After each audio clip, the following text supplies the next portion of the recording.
So, question for you, one I've been thinking about for a long time. What is a Jew? What really, deep down, what is a Jew?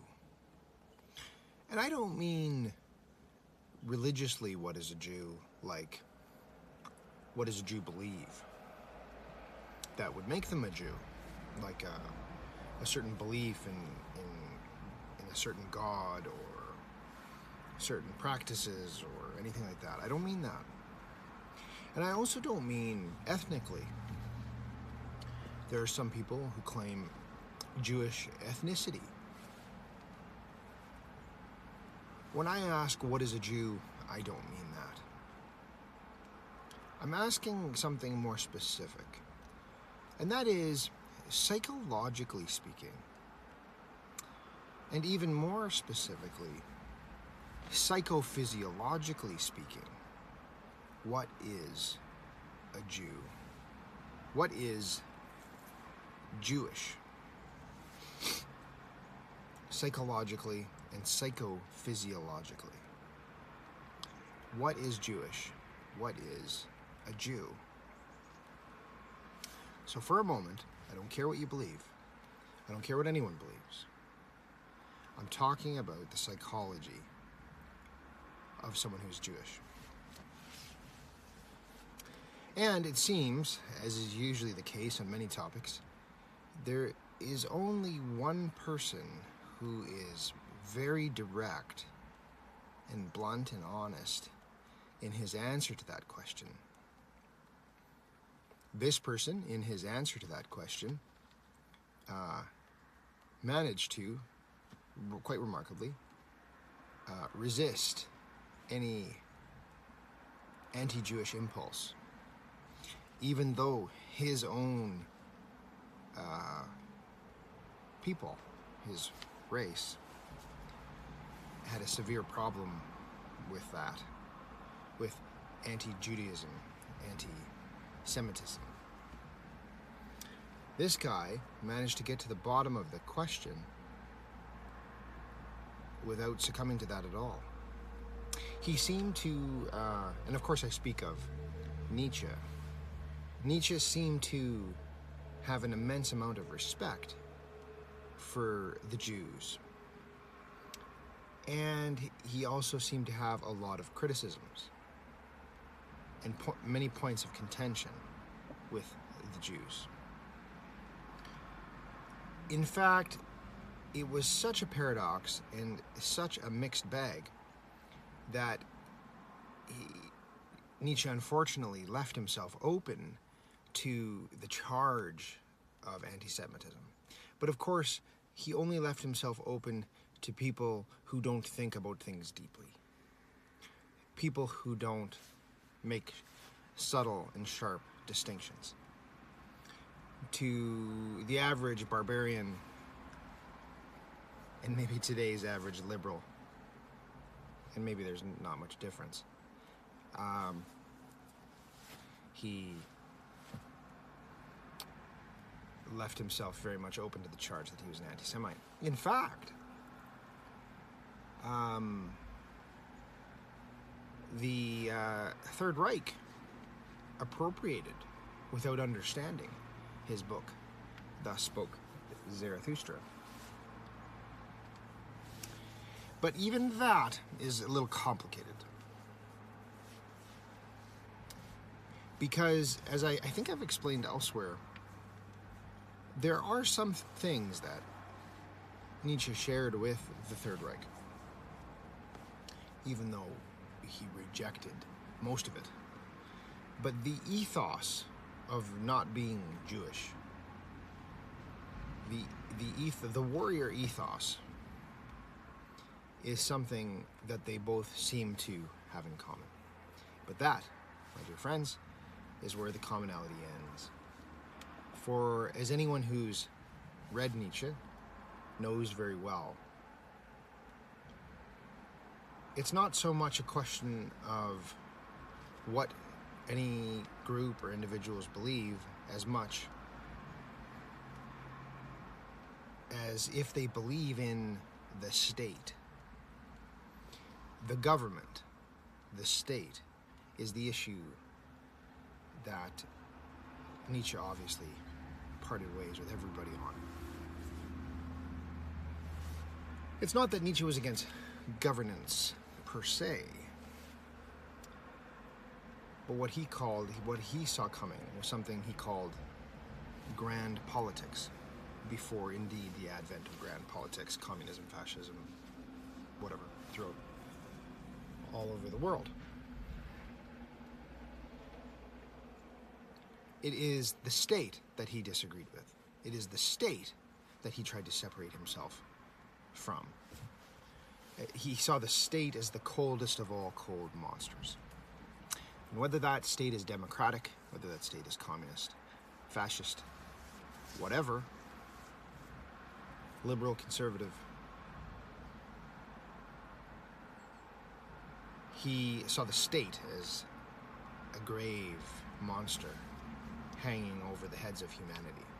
He said in another place, the more the state is established, the fainter is humanity. So, no, Nietzsche was not a Nazi, although he did indeed reject the ethos of Judaism in his person. He would, of course, rejected the state. Back to the original question, though. What is a Jew? Reckoned psychologically, reckoned psychophysiologically, what is a Jew? Again, I'm not asking what they believe. You know, points of theology and such. Nietzsche contended that a Jewish disposition is someone who has a more profound sense of self-contempt and contempt for one's species, namely humans. So if you're a human and you have a Jewish disposition, Nietzsche said that you have a more profound self-contempt for the human species, for yourself, than has ever been achieved on this planet. Now, I don't mean to say by that Nietzsche would say that the Jews haven't made contributions. See, paradoxically, you can have contempt for yourself and for your species. And paradoxically, you can actually make a contribution to your species. Now, you can also take away from your species, or your group, or whatever. But you can also, paradoxically, by taking that disposition, there can sometimes be benefits to that, to this self-loathing, this contempt of humanity. He put it another way, in another place. Nietzsche said, when faced with the question, to be or not to be, the Jew chose at all costs, to be. When confronted with the question of to be or not to be, and we all are confronted with that question at some point, namely, should you keep living or should you kill yourself? Because sometimes life is really depressing, really difficult. Suicide can be tempting. Nietzsche said in one place, the thought of suicide was to him sometimes a consolation. The thought that he could do that if needed. But the Jewish disposition is something extremely different. The Jews said at all costs, no, suicide is not okay ever. The Jewish disposition put a stop to any temptation, even to entertain the idea of suicide. At all costs, you ought to be. And even if that means you wander around not liking yourself, you hate yourself, you still go on anyway. You choose to be. Interestingly, someone commented on one of my videos with a link to a lady talking about suicide and how the temptation to suicide is something that is, and I'll try and include in a link to under this video. Suicide can actually, or specifically, the temptation to suicide or suicidal tendency can be, for humans, an opportunity. You see, not everyone who attempts suicide really wants to suicide. Sometimes, when you stand on the edge of the cliff of life and death, sometimes that can force a perspective that you would not gain otherwise. The hard truth of the matter is that the more humans are safe and stable and secure in their environment, the longer that goes on, the more they decay. Because, one second. Because humans need some danger to feel alive. Humans need to, every once in a while, need to see, you know that game when you were a kid, Monster, you play Monster, and the adult is a monster coming around and, you know. My own father was, God bless him, a great man. I consider him a great man. He would, when we were growing up in the pool, he would chase us around in the pool and go after our legs and, you know. But what was it about that was so much fun with it, and that all kids seem to appreciate? Is it the fact that they're being chased by a monster? Yes and no, there's more than that. What's really going on is what the child really appreciates is being able to encounter danger and to still be okay, to still be all right. It's not enough for just a child to be safe and just to live in a safe surroundings. It's not enough.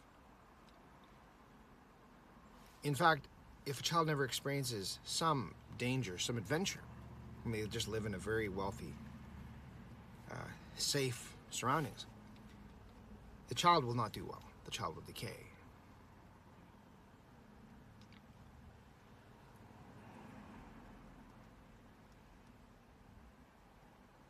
Why do I bring that up? Because it does kind of illustrate the point, which is that some humans don't actually want to commit suicide. They just want to get to the ledge so that they can stare death in the face and they can remember what's important. Because in our comfortable culture, our comfortable, miserable culture, it's easy to forget that the things that matter. It's easy to forget that you live in a finite space and time. It's easy to forget that. Not everyone who wants to commit suicide wants to commit suicide. And so I think that commenter who linked to that, and I'll link to that below, because that is a really powerful video. But the one thing I wanted to say about that, to entertain the idea that flirting with suicide could be to your net benefit, that it could actually, a suicidal impulse or a suicidal tendency could, paradoxically, not always, but could, actually help turn your life around and fill you with life and vigor, is something that strikes us as odd.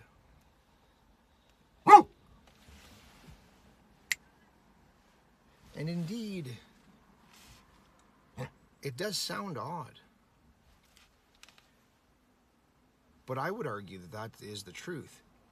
But what I would argue is that is a very non-Jewish idea.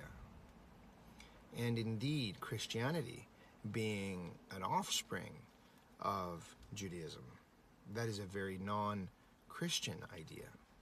To suggest that an encounter with a temptation to suicide could work for your benefit in the long run that is very non-Jewish, that is very non-Christian. You see, the Jewish temperament, what is a Jew?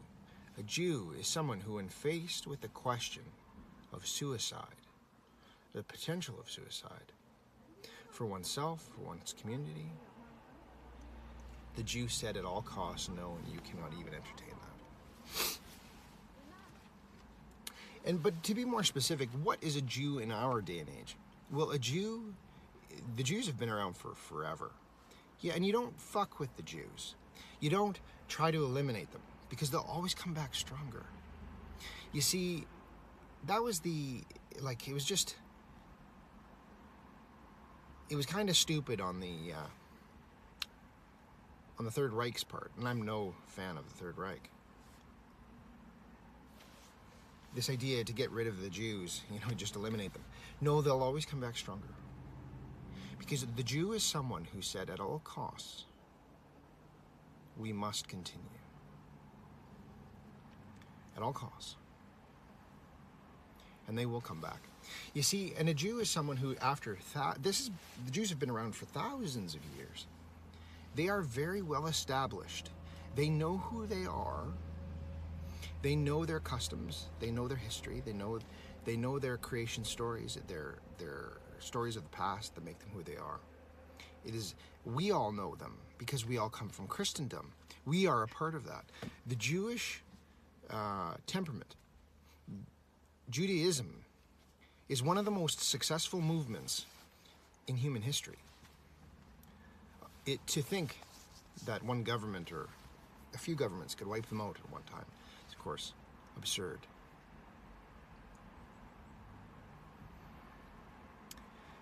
But why did the Third Reich, why did such a large group of people feel such resentment towards these people?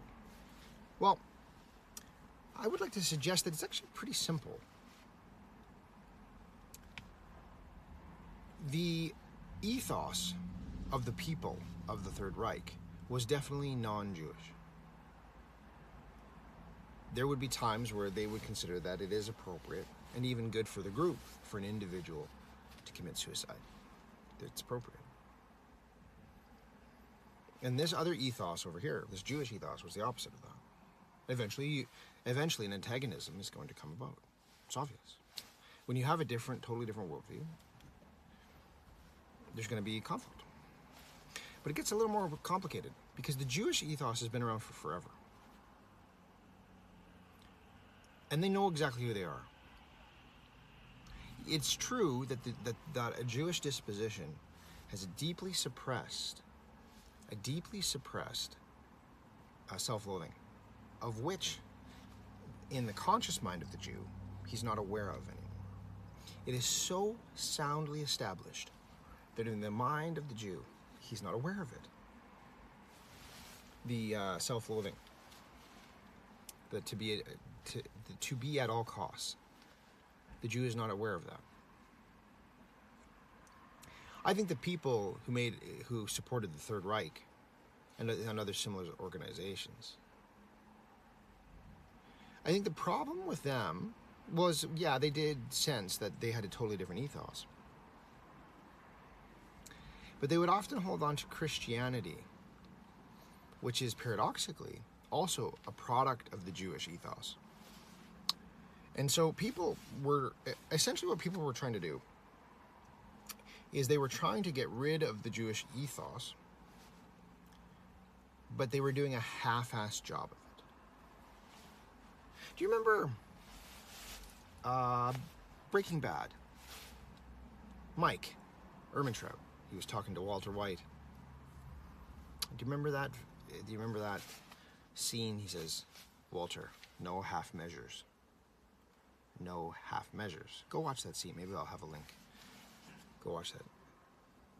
But when people tried to get rid of the Jews without stamping out Christianity, which was a product of Judaism, what it was a half measure. It was a half-assed measure. I mean, on the part of someone like Hitler, he was shrewd enough to realize that this product this Christianity, which was a product of Judaism, was widespread enough in his own people. So he saw this struggle that they were trying to get rid of this ethos, but they couldn't quite let go of the Christianity. So they'd want to get rid of the Judaism, but they couldn't quite let go of the Christianity. He saw that, and so Hitler was really shrewd. He saw that he couldn't get into power if he was blatantly anti-Christian, right? So he couldn't be like Nietzsche and encourages people to be anti-Christ. That wasn't something that was going to be not a winning proposition for Hitler. That was just not going to be a winning proposition for him. But Nietzsche, not being a politician, just being a guy with ideas, felt free to be more consistent, to have no half measures, to eliminate this ethos of self-loathing. And so it wasn't enough for him just to criticize Judaism. He wrote the book, The Antichrist, shortly before he went mad. He was more consistent. He was more thorough in that regard.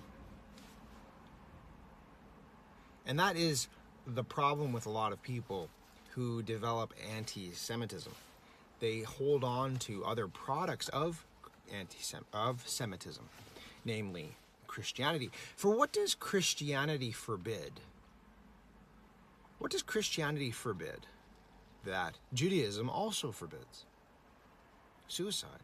It's a sin, right? In Roman Catholicism particularly, it is a mortal sin, right?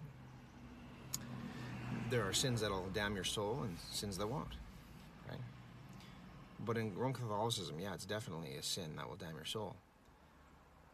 And in Protestantism too, it was something I grew up with.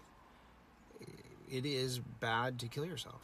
It is bad to entertain the thoughts of suicide. It's bad to just do that. That's a bad thing. That is a very Jewish idea. That is a very Christian idea. Now, of course, I'm simplifying it down to this one point. The truth of the matter is that this whole topic is immensely complicated and has multi-layers. But I'm trying to get to the core of the issue. I'm trying to get to the psychological, physiological issue, which is that at all costs, one must stay alive. One must not kill themselves. That is, I think, the core of Judaism. Submission to one God, only one, where you do not celebrate yourself, your triumphs, your successes, your failures, and rising out of failures, and you have different gods to celebrate different aspects of yourself, your community, your environment, all the things you do. You have one God, and you submit to that. You are submission to one God. Your disposition is submission, right? And a part of that ethos is not, there's one God who's good. You submit to that one God. You never kill yourself. At all costs, to be or not to be. And it is in this submission that Judaism, Christianity, and Islam, summed up more succinctly, Abrahamism is all agreed.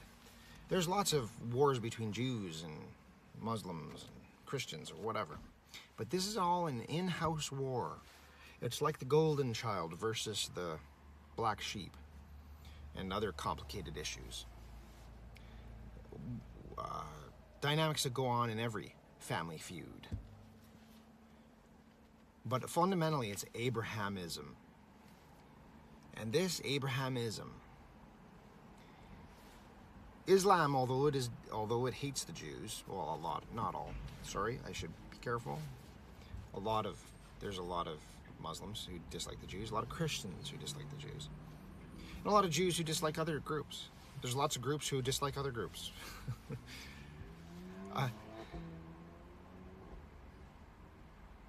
At the core of it all, Jews, Christians, and Muslims, and only these groups, and Christianity particularly, we've Christianized the world, as Tom Holland explains in his book Dominion. And it has shared this view that suicide is wrong at all costs. They're all united on that. They're all in agreement. And they're all about the submission to the one God. Don't kill yourself. Continue on. And there are a lot of people who are against religion. But when they say religion, they mean just Abrahamism. And they don't think that there's throughout history there's been a ton of religions. It's a very dangerous game people play when they throw around words like that.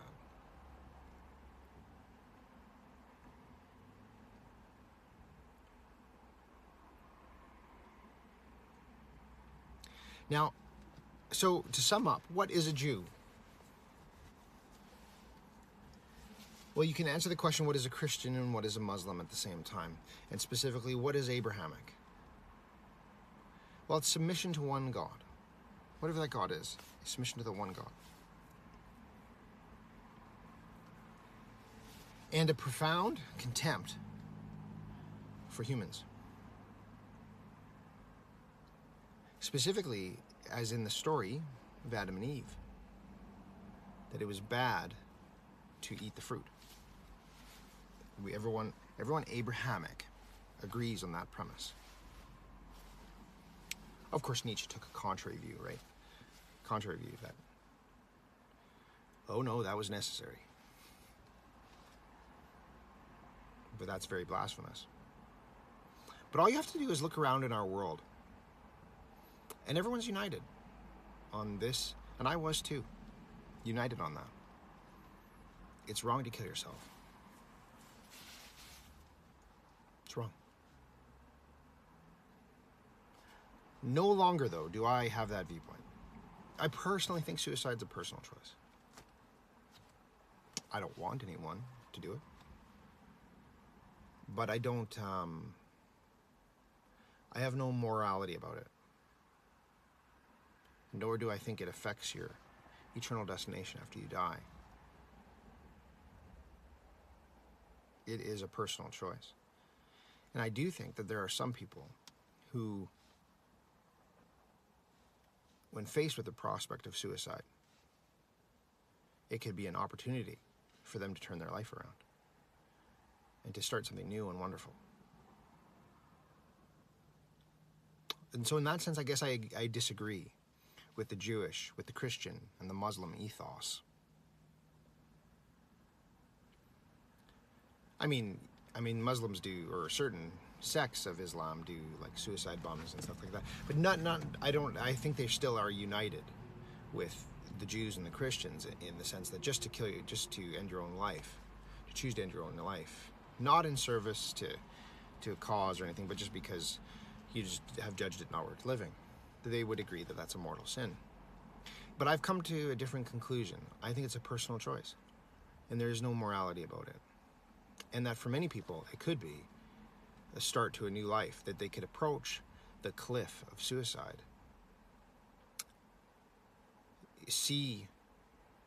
stare death in the face, and then decide, no, I do want to live.